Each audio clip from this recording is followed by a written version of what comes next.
British Politics: The Life and Crimes of John Two Jags Prescott. One more example of a working class man who sold his birthright for a mess of pottage. From the destruction of Britain's healthcare system to the waging of endless genocidal wars, there was no crime John Prescott was not prepared to assist in during his long career in the Labour Party. And also he could wear an ermine cloak on state occasions and drive about in a fancy car. Proletarian Writers, Tuesday, 4th of February 2025. In the wake of his funeral on 30th of January, with political and media pundits pouring forth a torrent of gushing tributes, it is worth taking a look at what the life of John Prescott really amounted to. Lord John Two Jags Prescott might be described as a giant in physical stature, but he was a pygmy in his intellectual, political and moral stature. He was a very embodiment of the Labour aristocracy, of the bribery of the leadership of the working class, of the Labour-dominated trade union leadership's sellout and servility, and of the Labour Party's absolute loyalty to the system of imperialism.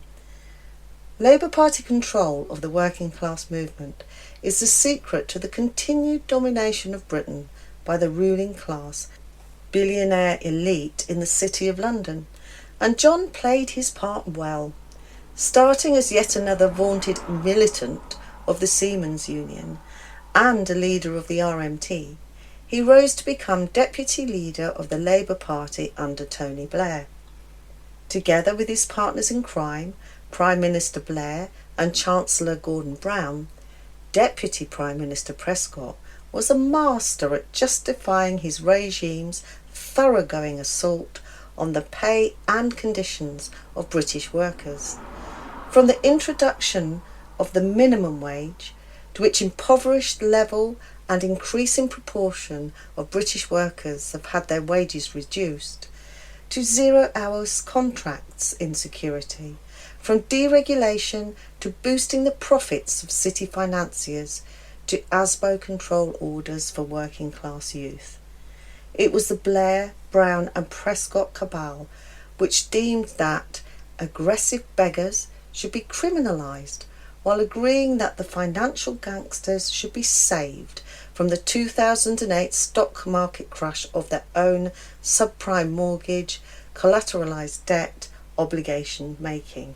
The criminal British bankers, we were told, were too big to fail. £800 billion must be gifted to them by the state.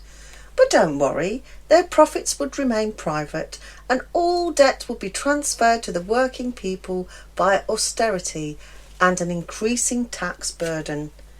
The Labour government in which Prescott served degraded the country's educational system to the point where it felt more like a penal colony for staff and pupils alike, and then sent parents struggling with their children's school attendance to jail.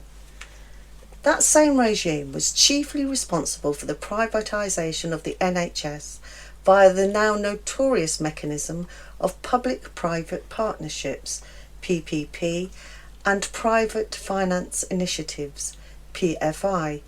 They changed the role of the health and social services, remember those?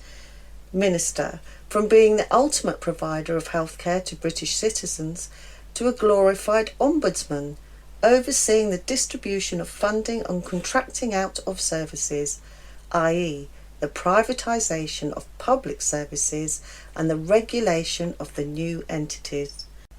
And, of course, it was under the guiding hand of Blair, Brown, Prescott and Health Secretaries Frank Dobson and Alan Milburn that the role of, now Sir, Simon Stevens was elevated until he became one of the key movers behind NHS privatisation.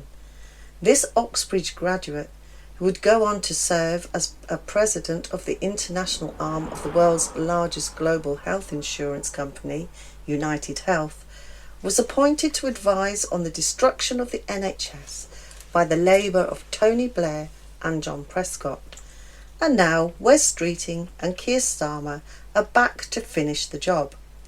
Prescott, let it never be forgotten, was among the chief cheerleaders of the new colonial wars, fought for the aggrandisement of British finance capital arms manufacturers and oil conglomerates.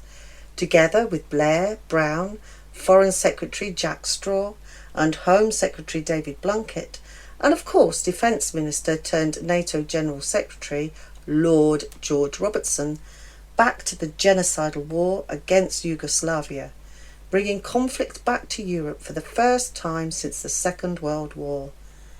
They launched war on tiny Sierra Leone to secure its mineral and labour resources, and of course they manufactured and fought two genocidal wars against Iraq and Afghanistan, shoulder to shoulder with the USA, in the form of Bill Clinton and George W. Bush.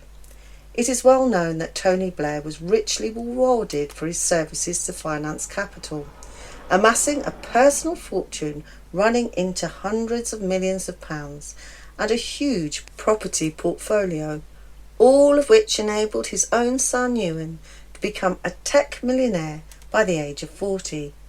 Poor old Prescott, as the working class fig leaf, had to content himself with a few million and his 2 Jaguars. His cheapness reflects his value. In his September 1944 speech, Serve the People, Chairman Mao Zedong said, quote, "All men must die, but death can vary in its significance." The ancient Chinese writer Zuma Chen said, quote, "Though death befalls all men alike, it may be weightier than Mount Tai, or lighter than a feather. To die for the people is weightier than Mount Tai, but to work for the fascists and die for the exploiters and oppressors is lighter than a feather." End quote. Indeed.